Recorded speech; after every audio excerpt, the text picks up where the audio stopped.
लगभग 14,000 करोड़ रुपए नेटवर्थ है किम कार्दाशियन की, जिनके इंस्टाग्राम पर आज की डेट में 360 मिलियन फॉलोअर्स हैं और इनका कॉस्मेटिक्स और ब्यूटी प्रोडक्ट्स का एक बड़ा सा बिजनेस है। ये 2007 में कुछ ऐसी दिखती थी और अब ऐसी दिखती है। थोड़ा सा और सर्च करने पर हमें ये पता लगा कि इन्होंने liposuction, breast augmentation, but implant और भी बहुत सारी सर्जरीज करवा रखी है अपने को ऐसा परफेक्ट लुक देने के लिए। इनके खुद के ब्यूटी का राज तो है सर्जरीज, लेकिन दूसरों की ब्यूटी के लिए ब्यूटी प्रोडक्ट्स को बेचकर ये करोड़ों कमा रही है। और अब जरा ये दोनों तस्वीरों को देखिए। जी हाँ, ये एक ही दीदी है, मतलब कि ख्लोए कार्दाशियन। और अगर हम काइली जेनर की बात करें, जिनका खुद का कॉस्मेटिक्स का बिजनेस है, उनका भी अगर ट्रांसफॉर्मेशन देखे तो उसका मेजर रीजन है प्लास्टिक सर्जरी। आजकल की मॉडल्स ना केवल मेकअप, सर्जरीज, बल्कि अब तो एडिटिंग और फिल्टर्स का यूज करके ऐसे अनअचीवेबल ब्यूटी स्टैंडर्ड्स को अचीव कर लेती है जो कि असल में फेक है। लेकिन अगर आप कुछ फेक नहीं, रियल अचीव करना चाहते हैं और अगर वो मुकाम जेईई या नीट को क्रैक करना है, तो आप आज ही विजिट कर सकते हैं prepsaarathi.com, जो कि मेरा वेबसाइट है, जहां पर आपको IITians के द्वारा 1-to-1 ट्यूटरिंग मिलेगी, वो भी मोस्ट अफोर्डेबल प्राइसेस पे। तो अभी जाइए prepsaarathi.com पर और ट्राई आउट मेंटरशिप वाले इस फॉर्म को फिल करिए, यूज करिए मेरा code CM30 to get 30% scholarship और अपना जेईई और नीट क्रैक करने का सपना साकार कीजिए। अगर हम आज की डेट में देखें तो इंस्टाग्राम से लेकर यूट्यूब तक कहीं भी जाओ, इन्फ्लुएंसर्स ही इन्फ्लुएंसर्स भरे पड़े हैं।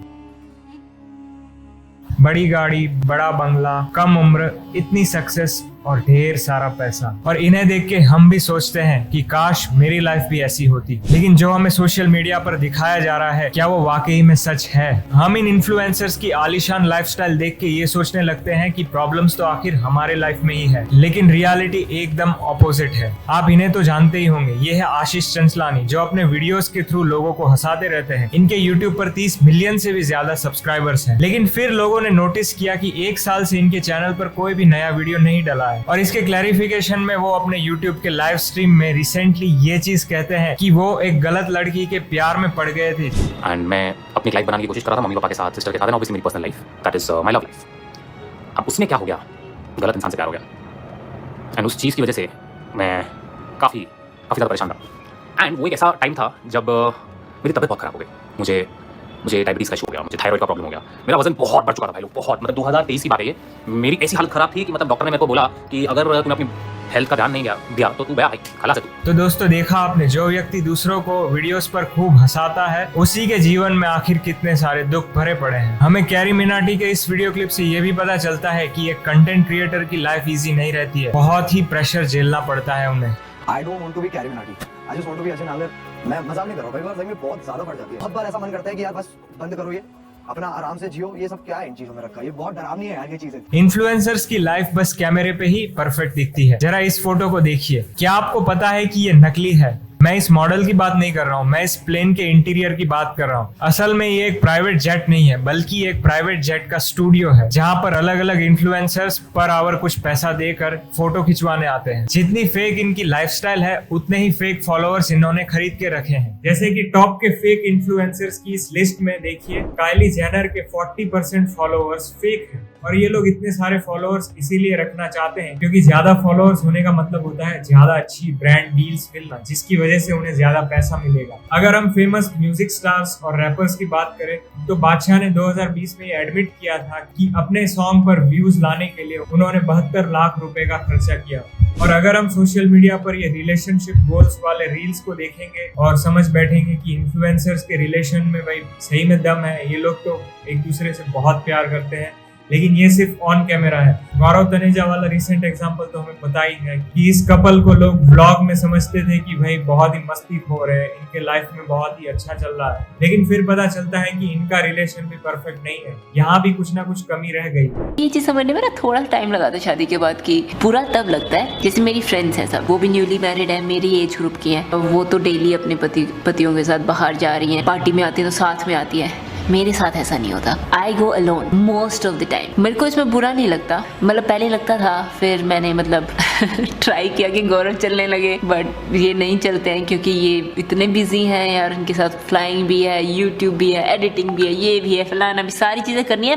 लास्ट में मैं आऊंगी कि मेरे साथ टाइम बिताना है। हमें ऐसे इन्फ्लुएंसर्स को अपना रोल मॉडल नहीं मानना चाहिए, बस एंटरटेनमेंट के लिए इन्हें देखा जा सकता है। कुछ इन्फ्लुएंसर्स तो इलीगल एक्टिविटीज में भी इन्वॉल्व रहते हैं, जैसे कि एल्विश यादव, जिनकी इतनी बड़ी फैन फॉलोइंग की वजह से उन्होंने बिग बॉस जीता था, लेकिन फिर उन्हें स्नेक वेनम पार्टी के केस में गिरफ्तार कर लिया जाता है। और ऐसे इन्फ्लुएंसर्स सट्टे के ऐप्स भी प्रमोट करते हैं। पे जाके मस्ती करो। जहाँ हम खेले गए हैं वो तुम्हें बता देता हूँ। आज मैं भाई हम खेलते हैं ऑनलाइन फेसबुक पे। तो इन सब चीजों से हमें ये तो सीखने को मिलता ही है कि एक इन्फ्लुएंसर्स को उसके नंबर ऑफ फॉलोअर्स से जज नहीं करना चाहिए। ऐसा नहीं है कि जिसके ज्यादा फॉलोअर्स हैं वही इंसान अच्छा है, वही महान है और केवल उसी के जीवन में सुख है। और अगर ये सही होता तो हमें संदीप महेश्वरी के डिप्रेशन में आने के न्यूज नहीं मिले होते, जो कि खुद एक मोटिवेशनल स्पीकर है। आजकल सोशल मीडिया के दौर में पूरा मैनिपुलेशन छाया हुआ है। सभी लोग ये दिखाने में लगे हुए हैं कि उनके पास क्या है, और हमें ऐसे टॉक्सिक इन्फ्लुएंसर्स से इन्फ्लुएंस बिल्कुल नहीं होना है। वरना हम इन्हीं इन्फ्लुएंसर्स से इंस्पिरेशन लेकर अपना जीवन भी उनकी तरह बनाना चाहेंगे, और इस प्रयास में अगर हम फेल हो जाते हैं तो फिर हम डिप्रेशन में पड़ जाएंगे, हमारे मन की शांति हम लूज कर बैठेंगे। और इसीलिए हम देखते हैं बहुत सारे इन्फ्लुएंसर्स आजकल मेंटल हेल्थ प्रॉब्लम्स के शिकार बन रहे हैं। तो इसका यही सॉल्यूशन है कि हम दूसरों के सक्सेस देखकर एनवियस ना फील करें, हम खुद को दूसरों की जगह खुद से ही कंपेयर करें। मतलब कि मेरा जो पुराना सेल्फ है, क्या मैं उससे अच्छा कर रहा हूँ आज के डेट में। अगर हम इस मेंटेलिटी से सोशल मीडिया को खोलते हैं तो हमें लगेगा कि सभी लोग कुछ ना कुछ अच्छा कर रहे हैं और वो लोग अपने लाइफ में वेल सेटल्ड है और मैं अपने लाइफ में।